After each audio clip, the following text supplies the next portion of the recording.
구약성경 여호수아서 6장입니다. 우리 1절부터 7절까지 먼저 함께 읽겠습니다. 이스라엘 자손들로 말미암아 여리고는 굳게 닫혔고 출입하는 자가 없더라. 여호와께서 여호수아에게 이르시되 보라, 내가 여리고와 그 왕과 용사들을 내 손에 넘겨 주었으니 너희 모든 군사는 그 성을 둘러 성 주위를 매일 한 번씩 돌되 엿새 동안을 그리하라.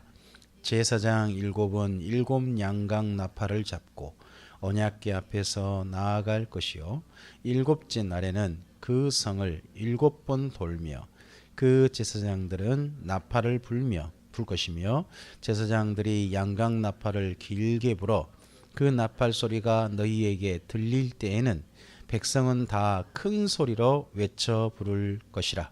그리하면 그 성벽이 무너져 내리리니 백성은 앞으로 올라갈지니라 하시매 눈의 아들 여호수아가 제사장들을 불러 그들에게 이르되 너희는 언약궤를 메고 제사장 7은 양각 나팔 7을 잡고 여호와의 궤 앞에서 나아가라 하고 또 백성에게 이르되 나아가서 그 성을 돌되 무장한 자들이 여호와의 궤 앞에서 나아갈지니라 하시니라. 아멘. 이스라엘 민족이 길갈에서 이제 할례 행하고 그리고 몸을 추스리고 해가지고 성경에서는 첫 번째 정복한 성으로 여리고를 말합니다.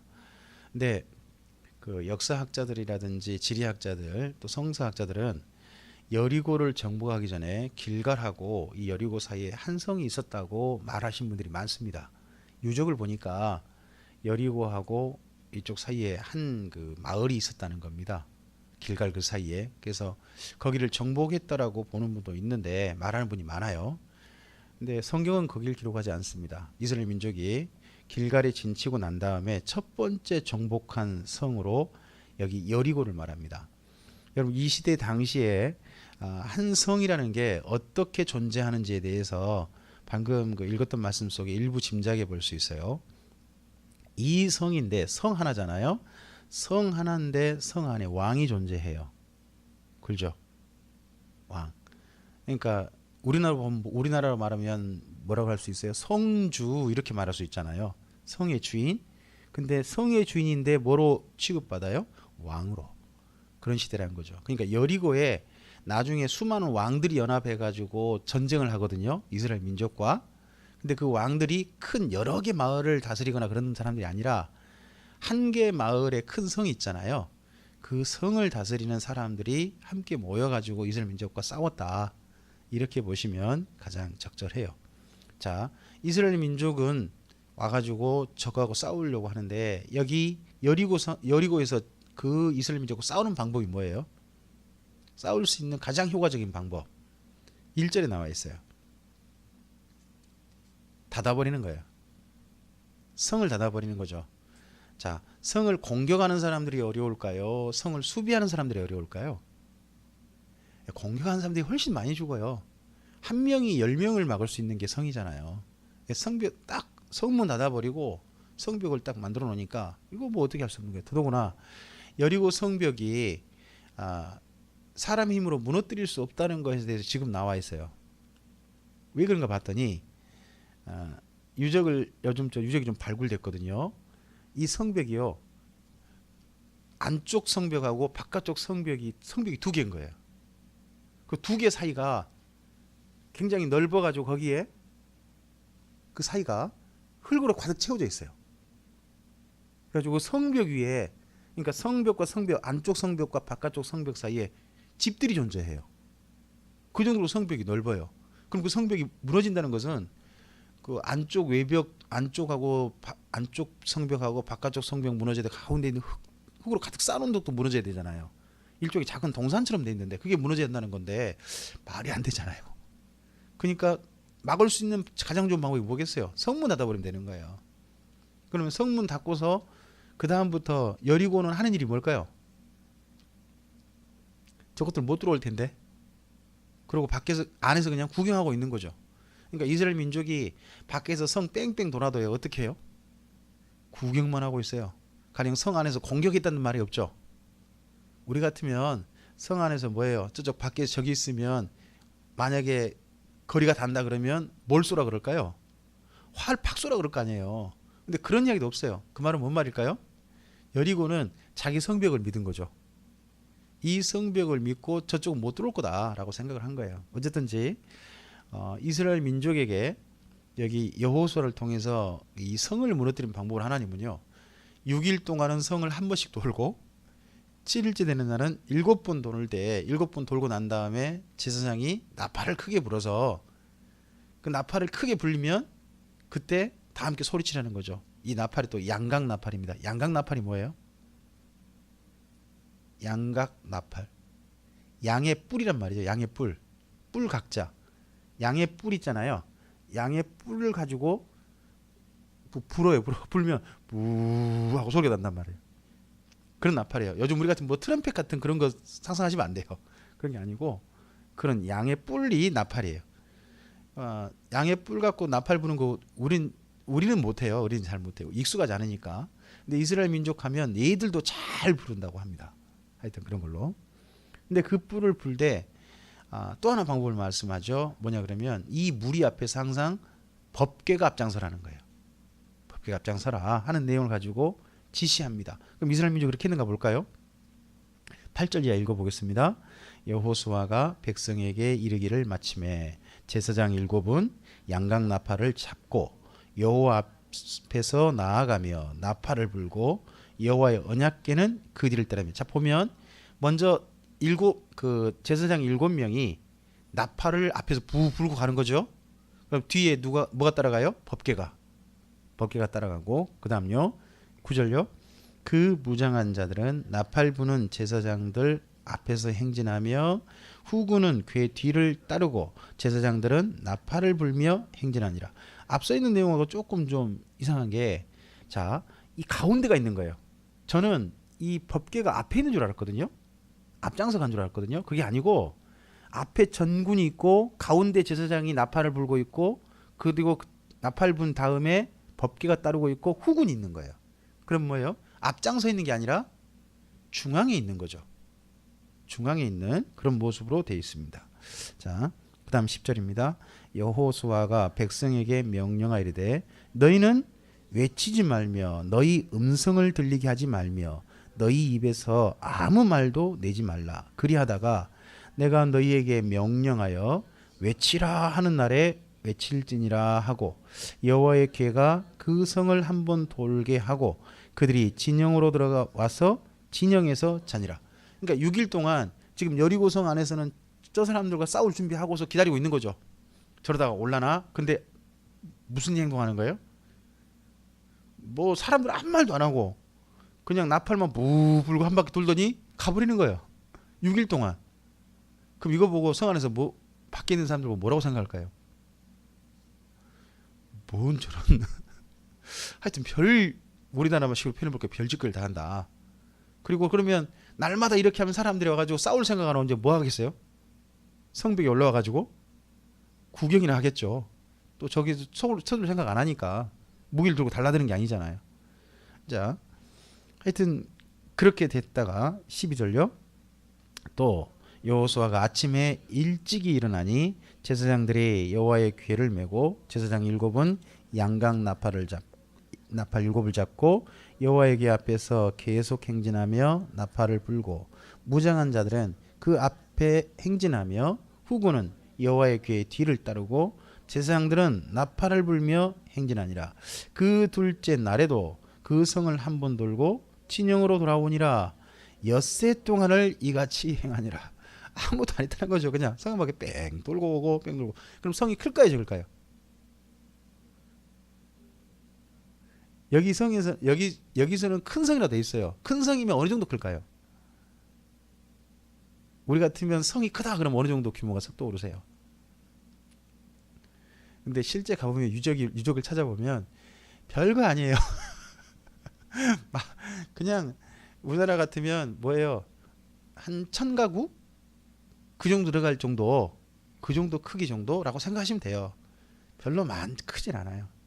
그렇게 크질 않은데 옛날에 그러니까 우린 성 그러면 뭐예요? 성주 그러면 뭐예요? 그 안에 어마어마한 군대가 막 나오고 막 그런 생각이 들잖아요. 하도 우리가 삼국지를 많이 봐가지고 그런 게 있잖아요. 근데 그런 정도 크기 아니라는 거죠. 별로 뭐 하여튼 작은 마을이 그냥 실제 유적을 가보면 작은 마을이었어요. 근데 그 당시로서는 어때요? 그 당시로서는 이렇게 크게 지어진 성이 없다는 거죠. 그 당시로서는. 당시로는 그렇게 생각하셔야지 요즘 우리식 개념으로 생각하시면 안 돼요. 그쪽 개념으로 보면 좀 크다 하는 거예요. 자, 그 다음 이제 마지막 날 볼까요? 15절입니다. 일곱째 날 새벽에 그들이 일찍 일어났어요. 아까와 다릅니다. 아까는 아침에 일찍 일어났었어요. 이번에는 언제요? 왜요? 일곱 바퀴 돌아야 되거든요. 일곱 바퀴 돌아야 되니까 그날은 좀 더 일찍 출발한 거죠. 자, 그래서 새벽에 일찍 일어나서 계속요. 전과 같은 방식으로 그 성을 7번 도니 그 성을 7번 돌기는 그날 뿐이었더라. 7번째에 제사장들이 나팔을 불 때에 여호수아가 백성에게 이르되 외치라. 여호와께서 너희에게 이 성을 주셨느니라. 이 성과 그 가운데 있는 모든 것은 여호와께 온전히 바치되 기생 라합과 그 집에 동거하는 자는 모두 살려주라.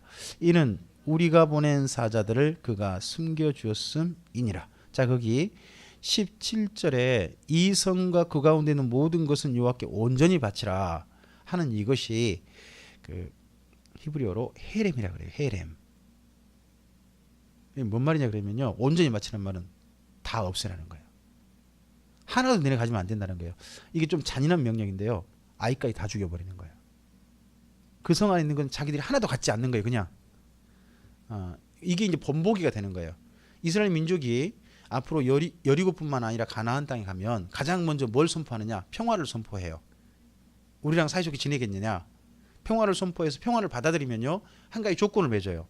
너희가 대신에 평화를 맺는 대신에 우리 노예가 돼야 된다. 그래서 그것에 대해서 인정하고 문을 여는 도시는 전혀 무너뜨리지 않아요. 근데 끝까지 문을 닫고 저항하는 도시 있죠. 저항한 도시는 이 여리고처럼 해버리는 거예요. 어떻게? 싹 다 태워 죽여버리는 거예요. 완전히 끝장내버리는 거죠. 그런 것들을 자꾸 해가요. 근데 여기서 그렇게 하되 누구는 기생 라합, 2장에서 그 정탐꾼들을 보여줬던 그분 있죠. 여자분. 그분과 그의 집은 모두 살려주라. 그러면 이 이야기를 정탐꾼들이 보고 있다는 거죠. 여호수아에게 보고했고 여호수아에게 그걸 청을 했고, 그래서 그 집은 그렇게 해야 된다라고 이스라엘 민족에게도 명령을 합니다. 자, 18절입니다. 너희는 온전히 바치고 그 바친 것 중에서 어떤 것이든지 취하여 너희가 이스라엘 진영으로 바치는 것이 되게 하여 고통을 당하게 되지 아니하도록 오직 너희는 그 바친 물건에 손대지 말라. 그 은금과 동철 기구들은 다 여호와께 구별될 것이니 그것을 여호와의 곳간에 드릴지니라 하니라. 그러면 이번에 그 성에 있는 어떤 여러 가지 귀중품이나 이런 것도 뭐예요? 다 죽이면서 자기들 취할 수 있는 거잖아요. 취하면 안 되는 거예요. 자기 걸로. 어떻게 전부 다 바치라는 거예요. 이번 거기 손대면 안 된다는 거죠. 이걸 명심하고 들어가야 됩니다. 일단. 자, 그래서 20절입니다. 이에 백성은 외치고 제사장들은 나팔을 불매 백성이 나팔 소리를 들을 때에 크게 소리질러 외치니 성벽이 무너져 내린지라. 백성이 각기 앞으로 나아가 그 성에 들어가서 그 성을 점령하고 그 성 안에 있는 모든 것을 온전히 바치되, 보세요. 그 다음 뭐라고 합니까? 남녀노소와 소와 양과 나귀를요 칼날로 하나 안에서 생명 있는 것은 다 처리해 버리는 거예요. 이걸 보고 헤렘이라 그래요. 잔인하죠. 옛날 그 전쟁에서 이런 본보기를 보여요. 이 본보기 보이면 다른 도시들이 어떻게 할까요? 두려워 떠는 거죠. 우리도 반항하면 저렇게 되겠구나 하는 것들을 보여주는 거예요. 어쨌든 전쟁은 좀 잔인합니다. 자, 근데 여기에서 성벽이 무너지잖아요. 자기들이 뭐 이걸 지금 성문을 연 것도 아니고 성벽이 무너져서 들어갔다 해가지고 여리고성은 우리에게 참 많은 사람들에게 뭐라 그럴까, 특별한 사건이고, 맞아, 우리 앞에 성벽처럼 저 서 있는 저 우리의 어려운 것들이 무너져 내려버려야 돼. 이렇게 가지고 우리가 많이 합니다. 그래서 첫 번째 한 게 뭡니까? 이 여리고 교회들이 제법 많이 따라한 것 중에 여리고성을 돌고 사잖아요. 이걸 보고 교회에서 요즘 이름을 하나 붙여놨다고 땅받기라고 이름 붙여놨어요. 근데 이렇게 땅을 밟고서 성을 돌고서 어떤 성이 점령된 사건이 이후에 또 있을까요? 없을까요? 이후에 없어요. 상징적인 거예요. 그냥 이스라엘 민족이 들어갈 때 자, 이 모든 일에 중앙에 딱 법궤를 두죠. 법궤를 두고 그리고 또 누구의 지시를 따라요? 여호수아의 지시를 따르고요. 그리고 소리는 누가 먼저 내요? 제사장님만 소리를 내요. 그죠? 그러면 이 모든 가나안 땅의 전쟁은 누구의 명령을 받드는 것이다? 하나님의 명령을 받드는 것이고, 그죠? 그리고 하나님 말씀을 따라서 이 모든 일을 진행하겠다라는 상징적인 의미인 거거든요. 그럼 퍼포먼스, 일종의 퍼포먼스. 그리고 자기들 힘으로 성벽을 무너뜨린 게 아니죠. 여쭤볼게요. 우리가 소리 지르면 성벽이 무너질까요? 안 무너질까요? 대단한 소리죠. 어떤 사람들은 소리가 지르면 그런 게 무너진다네. 저는 그건 초능력 어디 있죠? 집회나 좀 볼란가 모르겠지만 그건 어렵죠. 더더군다나 그런 성벽이 무너진다는 것은. 그리고 또 성벽이 안쪽으로 무너졌을까요? 바깥쪽으로 무너졌을까요? 아니요. 지금 유적이 지금 발견됐는데요. 무너진 데가 발견된 거예요. 바깥쪽으로 무너졌어요.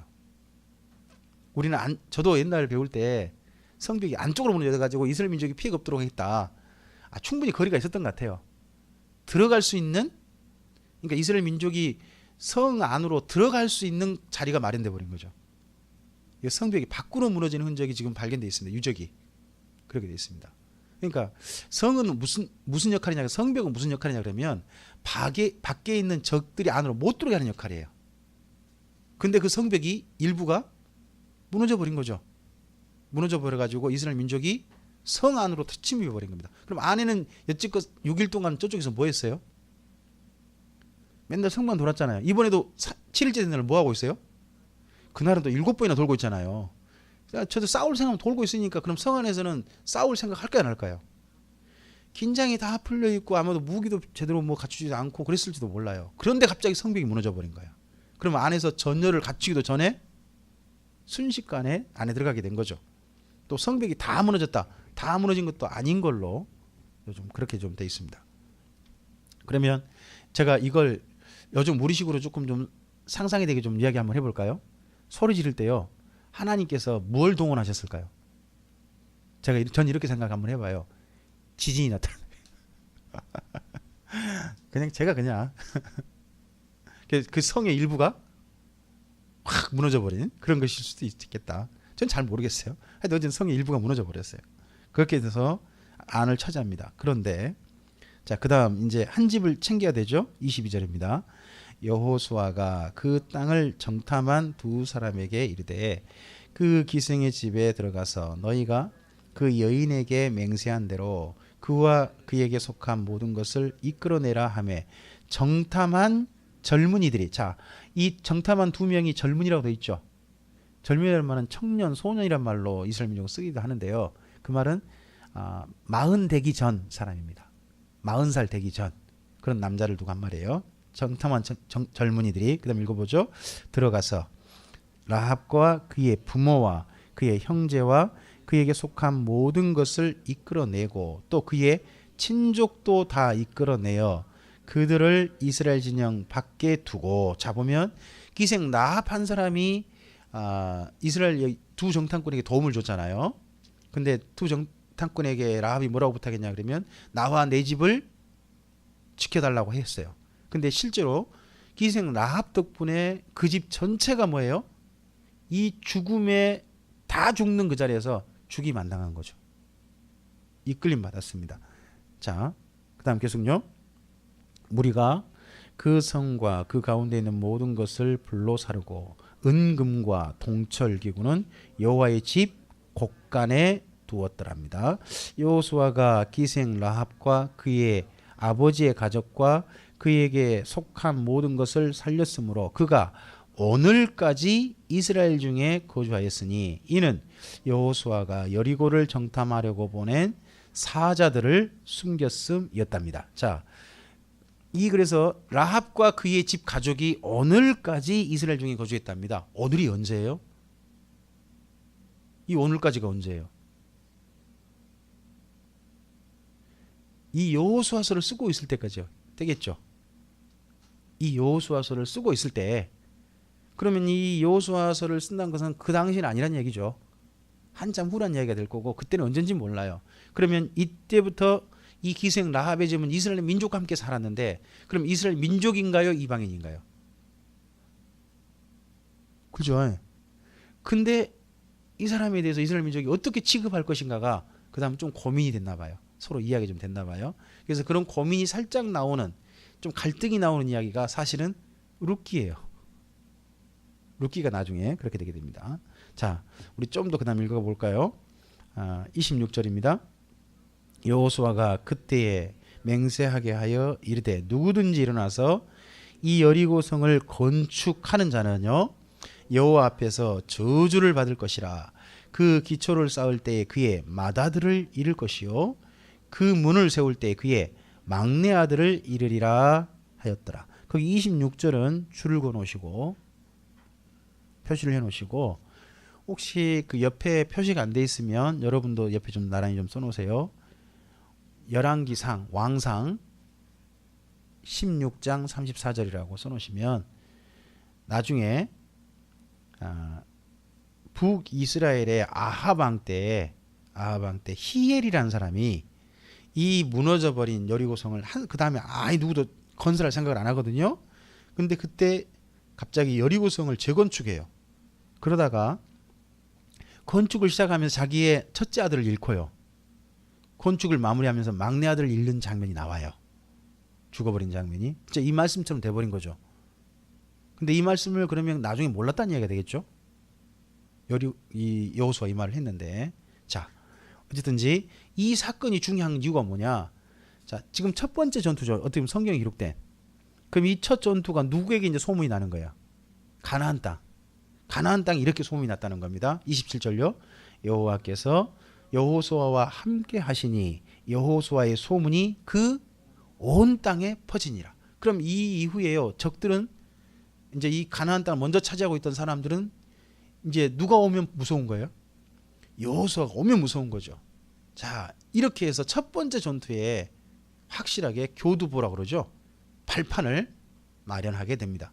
여리고성에 사는 건 아닙니다. 잘 보시면 여리고성을 완전히 불태워버렸기 때문에 사람이 살 수가 없어요.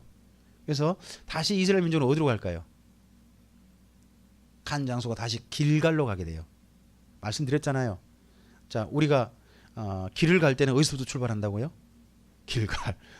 그 말 했잖아요. 이스라엘 민족 항상 길갈에서 출발을 해요. 그래서 어쨌든지 이 성이 이렇게 점령한 이야기가 6장에 있습니다. 우리도요, 어떤 그 일을 시작하면 첫 번째가 참 중요하죠. 시작이, 심지어 우리가 그 말이 있잖아요. 시작이 반이라고.